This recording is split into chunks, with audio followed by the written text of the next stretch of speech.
everyone. Welcome to our midday prayer for September 20th, 2016.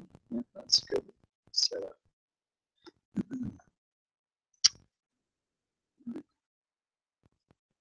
Let's begin.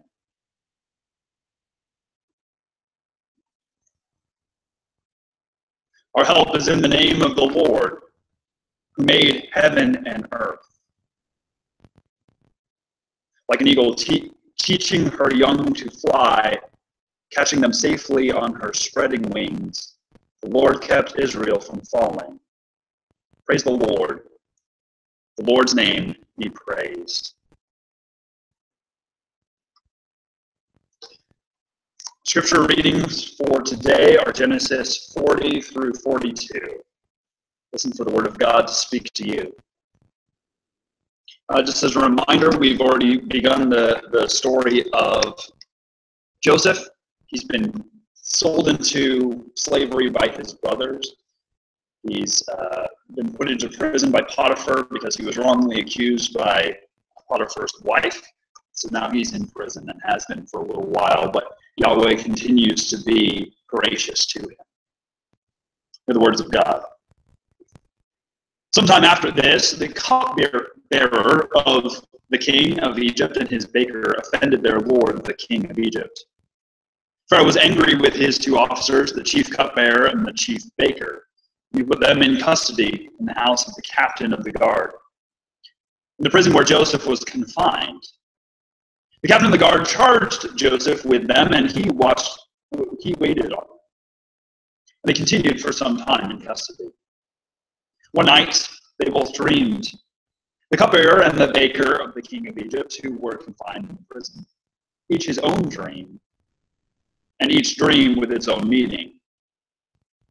When Joseph came to them in the morning, he saw that they were troubled, so he asked Pharaoh's officers, who were with him in custody in his master's house, "Why are your faces downcast today?" He said to him, "We have had dreams, and there is no one to interpret them."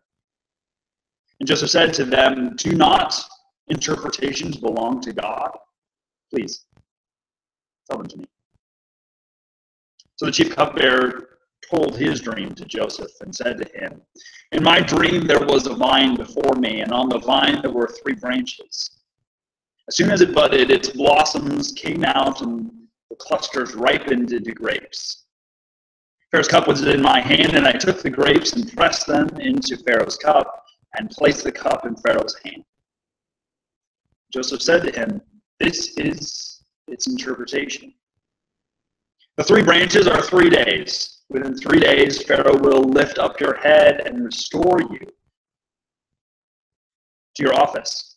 And you shall place Pharaoh's cup in his hand, just as you used to do when you were his cupbearer. But remember me when it is well with you.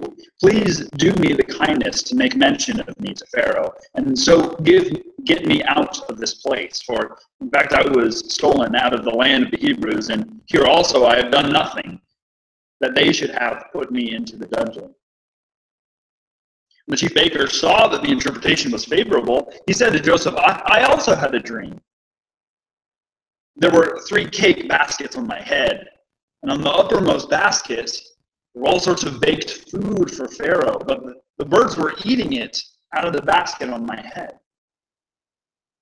And Joseph answered, "This is its interpretation. The 3 baskets are 3 days. Within 3 days, Pharaoh will lift up your head from you and hang you on a pole, and the birds will eat the flesh from you. On the 3rd day, which was Pharaoh's birthday, he made a feast for all his servants and lifted up the head of the chief cupbearer and the head of the chief baker among his servants. He restored the chief cupbearer to his cupbearing and placed the cup in Pharaoh's hand, but the chief baker he hanged, just as Joseph had interpreted to him. Yet the chief cupbearer did not remember Joseph, but forgot him. After 2 whole years, Pharaoh dreamed that he was standing by the Nile, and there came up out of the Nile 7 sleek and fat cows, and they grazed on the reed grass. Then 7 other cows, ugly and thin, came up out of the Nile after them and stood by the other cows on the bank of the Nile. The ugly and thin cows ate up the 7 sleek and fat cows, and Pharaoh awoke. Then he fell asleep and dreamed a second dream. 7 ears of grain, plump and good, were growing on one stalk. Then 7 ears, thin and blighted by the east wind, sprouted after them. The thin ears swallowed up the 7 plump and full ears. Pharaoh woke, and it was a dream. In the morning his spirit was troubled, so he sent and called for all the magicians of Egypt and all its wise men. Pharaoh told them his dreams. There was no one who could interpret them to Pharaoh. Then the chief cupbearer said to Pharaoh, I remember my faults today. Once Pharaoh was angry with his servant and put me and the chief baker in custody in the house of the captain of the guard. We dreamed on the same night, and he and I, each having a dream with its own meaning, and a young Hebrew was there with us, servant of the captain of the guard. When we told him, he interpreted our dreams to us, giving an interpretation to each according to his dream. As he interpreted it to us, so it turned out. I was restored to my office, and the baker was hanged. Then Pharaoh sent for Joseph, and he was hurriedly brought out of the dungeon. When he had shaved himself and changed his clothes, he came in before Pharaoh, and Pharaoh said to Joseph, I have had a dream, and there is no one who can interpret it. I have heard it said that when you hear a dream, you can interpret it. Joseph answered Pharaoh, it is not I. God will give Pharaoh a favorable answer. Then Pharaoh said to Joseph, in my dream I was standing on the banks of the Nile, and 7 cows, fat and sleek, came up out of the Nile and fed in the reed grass. Then 7 other cows came up after them, poor, very ugly and thin. Never had I seen such ugly ones in all the land of Egypt. The thin and ugly cows ate up the first 7 fat cows, but when they had eaten them, no one would have known that they had done so, for they were still as ugly as before. Then I awoke. I fell asleep a second time, and I saw in my dream 7 ears of grain, full and good, growing on one stalk. And 7 ears withered, thin and blighted by the east wind, sprouting after them. And the thin ears swallowed up the 7 good ears, but when I told it to the magicians, there was no one who could explain it to me. And Joseph said to Pharaoh, Pharaoh's dreams are one and the same. God has revealed to Pharaoh that he is what he is about to do. 7 good cows are 7 years, and the 7 good ears are 7 years. The dreams are one. The 7 lean and ugly cows that came up after them are 7 years, as are the 7 empty ears blighted by the east wind. They are 7 years of famine. It is, as I told Pharaoh, God has shown to Pharaoh what he is about to do. There will come 7 years of great plenty throughout the land of Egypt. After them will arise 7 years of famine, and all the plenty will be forgotten in the land of Egypt, and famine will consume the land. The plenty will no longer be known in the land because of the famine that will follow, for it will be very grievous. And the doubling of Pharaoh's dream means that the thing is fixed by God. And God will shortly bring it about.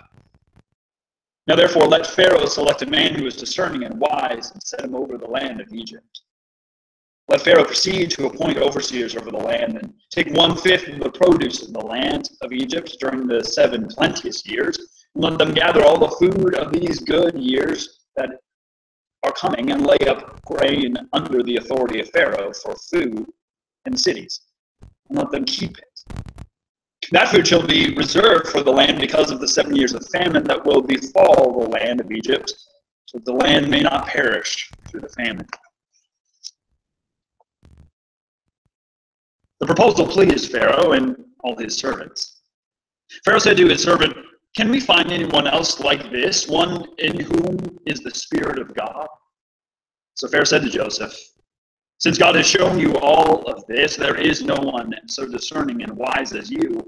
You shall be over my house, and all my people shall order themselves as you command. Only with regard to the throne will I be greater than you." Pharaoh said to Joseph, "See, I have set you over all the land of Egypt." Removing his signet ring from his hand, Pharaoh put it on Joseph's hand. He arrayed him in garments of fine linen and put a gold chain around his neck. He had him ride on a chariot of his second in command, and they cried out in front of him, "Bow the knee!" Thus he set him over all the land of Egypt. Moreover, Pharaoh said to Joseph, "I am Pharaoh, and without your consent no one shall lift up hand or foot in all the land of Egypt." Pharaoh gave Joseph the name Zephanath-Paneah, and he gave him Asenath, the daughter of Potiphar, priest of On, as his wife. Thus Joseph gained authority over the land of Egypt. Joseph was 30 years old when he entered the service of Pharaoh, the king of Egypt. And Joseph went out from the presence of Pharaoh, and he went through all the land of Egypt. During the 7 plenteous years, the earth produced it abundantly. He gathered up all the food of the 7 years when there was plenty in the land of Egypt. He stored up food in the cities. He stored up in every city the food from the fields around it. So Joseph stored up grain in such abundance, like the sand of the sea, that he stopped measuring it, for it is beyond measure. For the years of famine, King Joseph had 2 sons, whom Asenath, daughter of Potiphar, priest of On, bore to him. Joseph named the firstborn Manasseh, for he said, "God has made me forget all my hardship and all my father's house." The second he named Ephraim, for God has made me fruitful in the land of my misfortunes. 7 years of plenty that prevailed in the land of Egypt came to an end, and the 7 years of famine began to come, just as Joseph had said. There was famine in every country, but throughout the land of Egypt there was bread. When all the land of Egypt was famished, the people cried to Pharaoh for bread. And Pharaoh said to all the Egyptians, "Go to Joseph. What he says to you, do." And since the famine had spread over all the land, Joseph opened all the storehouses and sold to the Egyptians, for the famine was severe in the land of Egypt. Moreover, all the world came to Joseph in Egypt to buy grain, because the famine became severe throughout the whole world. When Jacob learned that there was grain in Egypt, he said to his sons, "Why do you keep looking at one another? I have heard," he said, "that there is grain in Egypt. Go down and buy grain for us there, that we may live and not die." So 10 of Joseph's brothers went down to buy grain in Egypt. But Jacob did not send Joseph's brother Benjamin with his brothers, for he feared that harm might come to him. Thus the sons of Israel were among the other people who came to buy grain, for the famine had reached the land of Canaan. Now Joseph was governor over the land. It was he who sold to all the people of the land. And Joseph's brothers came and bowed themselves before him with their faces to the ground. When Joseph saw his brothers, he recognized them, but he treated them like strangers and spoke harshly to them. "Where do you come from?" he said. They said, "From the land of Canaan, to buy food." Although Joseph had recognized his brothers, they did not recognize him.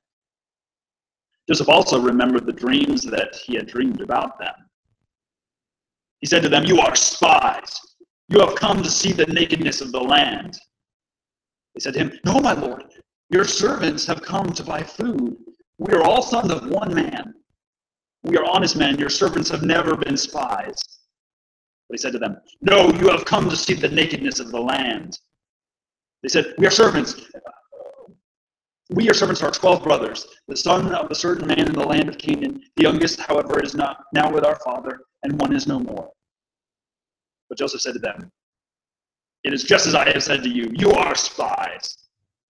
Here is how you shall be tested. As Pharaoh lives, you shall not leave this place unless your youngest brother comes here. Let one of you go and bring your brother, while the rest of you remain in prison, in order that your words may be tested, whether there is truth in you. Or else, as Pharaoh lives, surely you are spies. They put them all together in prison for 3 days. On the third day, Joseph said to them, "Do this and you will live, for I fear God. If you are honest men, let one of your brothers stay here, where you are in prison. The rest of you shall go and carry the grain for the famine of your households. And bring your youngest brother to me, thus your words will be verified, and you shall not die." And they agreed to do so. They said to one another, "Alas, we are paying the penalty for what we did to our brother. We saw his anguish when he pleaded with us, but we would not listen. That is why this anguish has come upon us." Then Reuben answered them, "Did I not tell you not to wrong the boy, but you would not listen? So now there comes a reckoning for his blood." They did not know that Joseph understood them, since he spoke to them through an interpreter. He turned away from them and wept. He returned and spoke to them. And he picked out Simeon and had him bound before their eyes. Joseph then gave orders to fill their bags with grain, to return every man's money to his sack, and to give them provisions for the journey. This was done for them. They, the brothers, loaded their donkeys with their grain and departed. And one of them opened the sack to give his donkey fodder in the lodging place. He saw his money at the top of the sack. He said to his brothers, "My money has been put back. Here it is in my sack." And at this they lost heart, turned trembling to one another, saying, "What is this that God has done to us?" When they came to their father Jacob in the land of Canaan, they told him all that had happened to them, saying, the Lord of the land spoke harshly to us and charged us with spying in the land. We said to him, "We are honest men, we are not spies. We are 12 brothers, sons of our father. Is now with our father in the land of Canaan." Then the man, the Lord of the land, said to us, "By this I shall know that you are honest men. Leave one of your brothers with me, take grain for the famine for your households, and go away. Bring your youngest brother to me, and I shall know that you are not spies, but honest men. Then I will release your brother to you, and you may trade in the land." As they were emptying their sacks, there in each one's sack was the bag of money.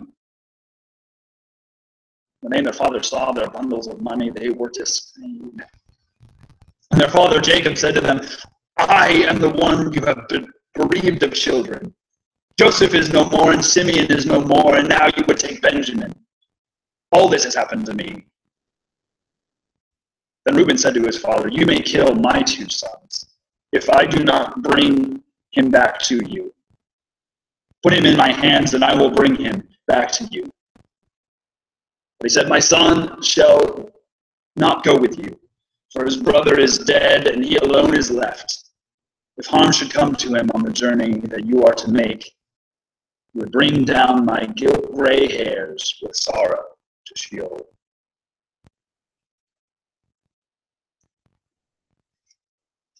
These are the words of God for the people of God. Thanks be to God.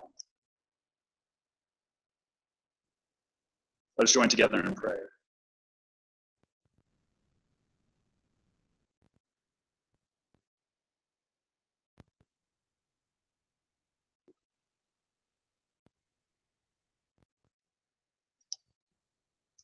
God, our Creator, you have given us work to do and call us to use our talents for the good of all. God, as we work and teach us to live in the Spirit who made us your sons and daughters, and the love that made us sisters and brothers through Jesus Christ, our Lord. Now let us boldly say together the prayer that Christ taught us, saying, "Our Father in heaven, hallowed be your name. Your kingdom come, your will be done, on earth as it is in heaven. Give us this day our daily bread. Forgive us our debts, as we forgive our debtors. And lead us not into temptation, but deliver us from evil. For thine is the kingdom, power, and glory forever. Amen. The God of peace be with us. Amen. Bless the Lord. The Lord's name be praised. Thank you for joining me for midday prayer or thereabouts. The scriptures again were Genesis 40 through 42, the New Revised Standard Version, with my own little prayers. And the liturgy comes from the Book of Common Worship from the Presbyterian Church. Again, I will try to do this, maybe not every day, but as often as I can around midday. So just subscribe and keep posted. Thank you for joining me.